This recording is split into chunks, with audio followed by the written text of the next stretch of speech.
Bonjour à tous et bienvenue dans ce Morning Bull Live. Nous sommes le 19 mai 2022. Alors d'abord je voudrais m'excuser pour un truc. Apparemment hier dans la vidéo il y avait le son qui était beaucoup trop haut. Il y avait un problème de grésillement sur le micro.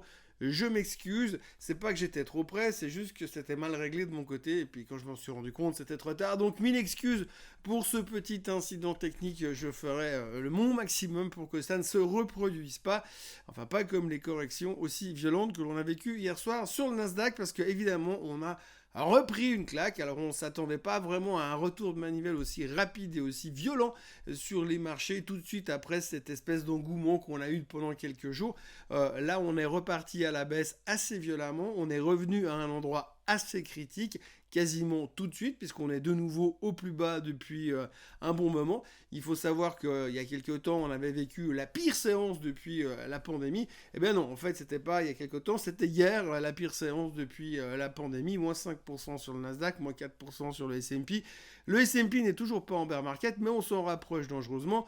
Tous les bears sont sortis, tout le monde a des targets complètement délirants sur les marchés, on est au bord du gouffre. Et la volatilité ne monte toujours pas, comme si personne n'avait vraiment peur, et c'est peut-être ça qui fait peur.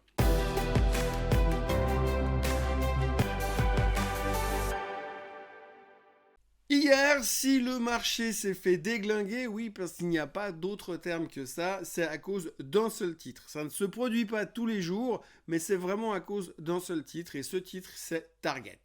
Alors Target, c'est un supermarché, c'est comme Walmart, c'est comme la Migros en Suisse, ou c'est comme Carrefour en France.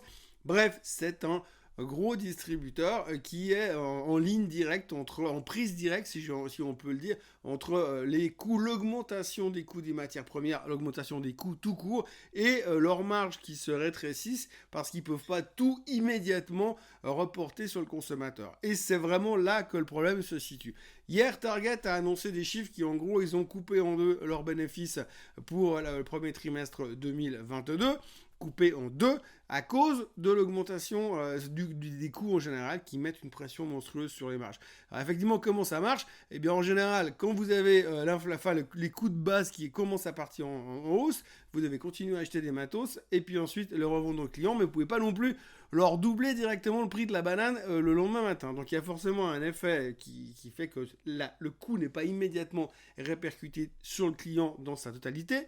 Ça prend un peu de temps pour que les marges se rééquilibrent, ou alors le supermarché décide de se sacrifier et de prendre pour lui, ce qui est moins évident. Mais donc ce qui veut dire qu'à terme, eh bien, qu'est-ce qui va se passer? Ça va nous retomber sur la figure. Donc du coup, les prix vont augmenter encore plus pour nous. Et donc, ça va être de plus en plus difficile. Donc, inflation. Donc, c'est un problème. Et donc, aujourd'hui, quand vous sortez le mot inflation, eh bien, voilà, on craint. Donc, on entend vraiment il va y avoir probablement un impact sur le consommateur derrière. Et comme on le disait hier, franchement, si on nous enlève le consommateur aux États-Unis, ben on est juste mort. Donc voilà, après contagion, on connaît bien le principe de contagion depuis 2 ans, et puis boum, boum, boum, ça s'est complètement déballé sur le reste du marché. Tous les retailers se sont fait massacrer, toutes les boîtes qui vendent quelque chose se sont fait massacrer, puisque finalement on se dit, bah, l'impact de la hausse des coûts de tout est en train de se répercuter sur tout et partout, et donc du coup, eh bien, on a eu un marché qui s'est fait littéralement massacrer hier. Je veux dire, si vous regardez les performances du Nasdaq, je crois qu'il y a 2 titres qui s'en sortent dans le vert hier, mais encore dans le tout petit vert très clair, hein, un peu vert monte, un truc monte à l'eau, et puis alors tout le reste c'est dans le rouge, ça va de moins 0,5% à moins 15% sur les membres du Nasdaq, et puis Target qui n'est pas dans le Nasdaq, perdait 25% hier sur l'annonce. Walmart est reparti encore une deuxième fois à la baisse dans la suite et dans le sillage de Target. Alors je vous dis pas, évidemment, tout ce qui est consommation aux États-Unis s'est fait littéralement exploser.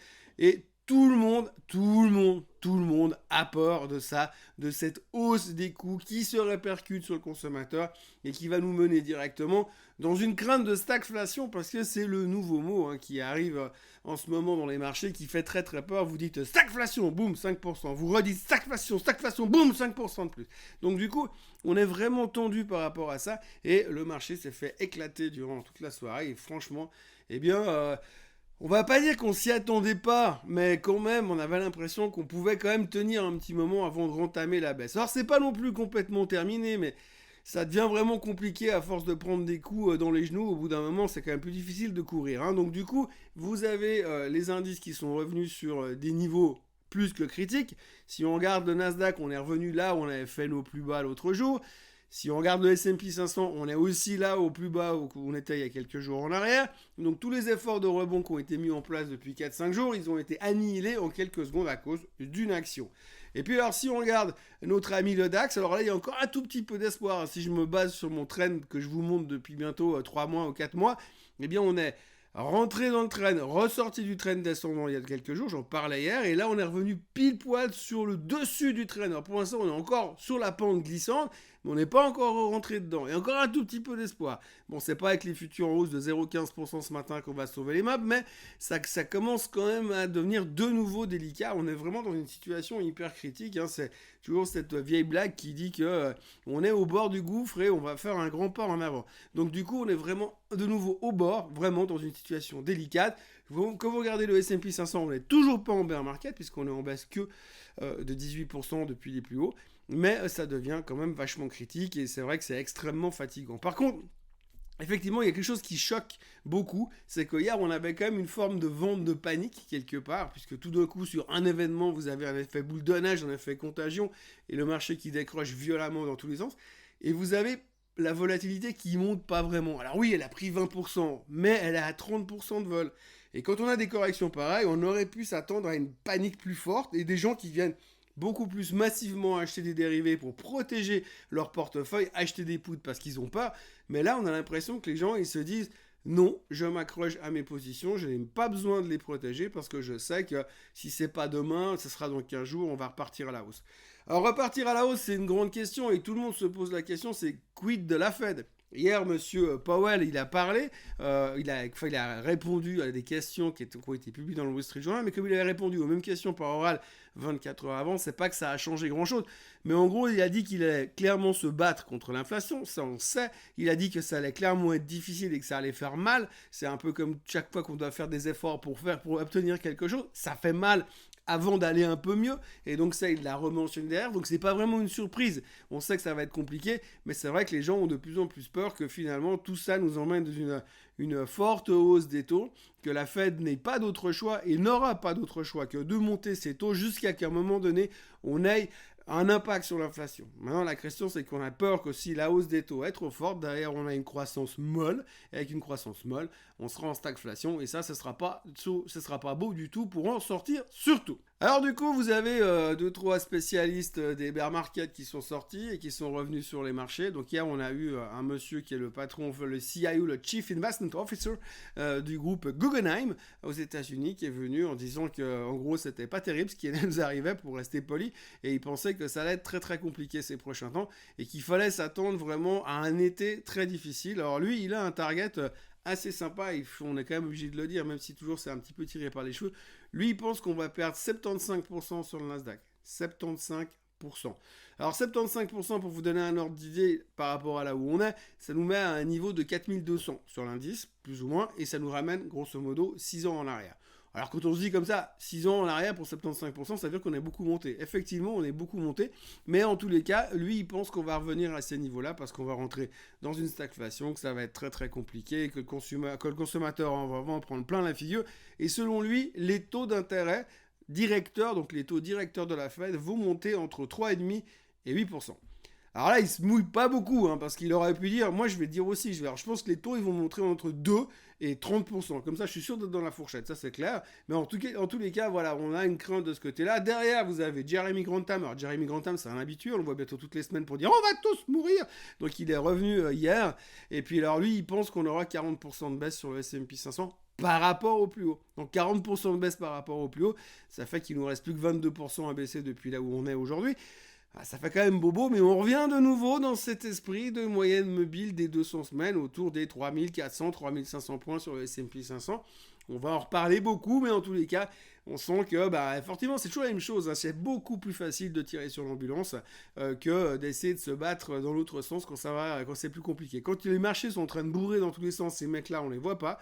Mais par contre, quand vous avez un genou à terre, le mec, il donne des coups de pied encore pour vous empêcher de vous relever. Donc voilà.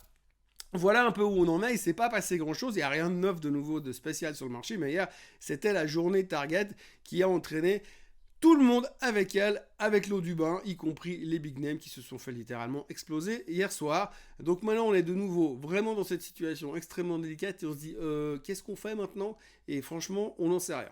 Comme il n'y a pas grand-chose à dire aujourd'hui, il y a un truc que je voudrais aborder qui m'a fait quand même explosé de rire ce matin, c'est l'histoire de Elon Musk et des ratings ESG. Donc on connaît les ratings ESG, c'est des ratings qui ont été attribués par les sociétés de rating habituelles qui disent qu'en fonction de certains critères, telle ou telle boîte sont des boîtes qui sont green et qui vont dans le sens d'arriver vers une décarbonation finalement du monde et qu'elles sont propres et que tout va bien, qu'elles sont vertes et que ça se passe super bien et qu'elles peuvent être élues au Conseil d'État à Genève. Donc hier, Standard & Poor's, qui fait des ratings et qui a des listes de titres qui sont verts, on va dire comme ça, a annoncé qu'ils retiraient Tesla de leur liste de titres ESG.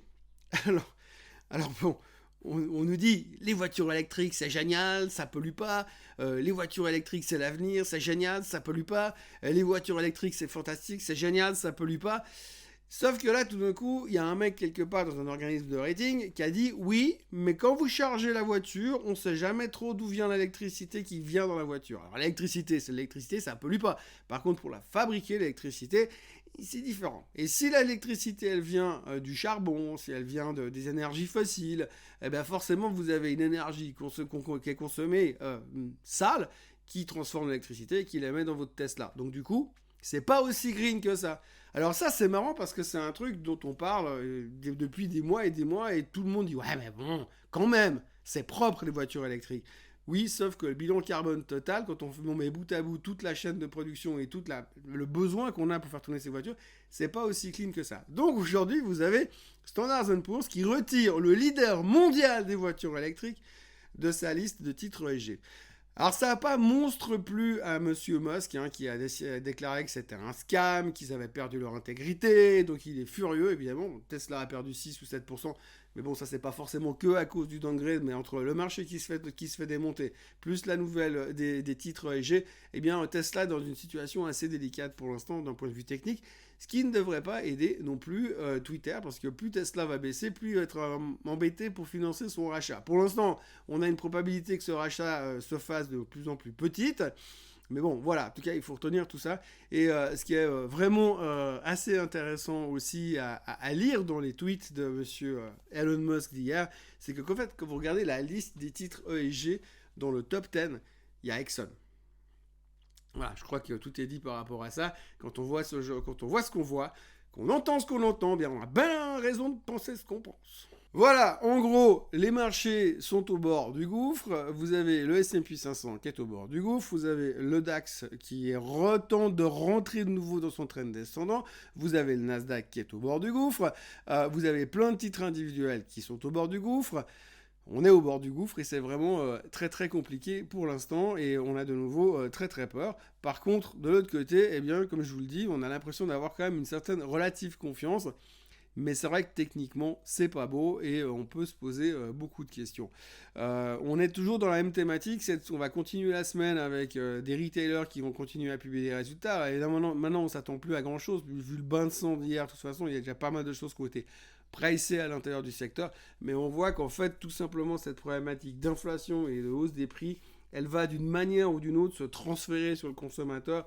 On en a parlé hier en se disant que finalement le consommateur tenait plutôt pas mal.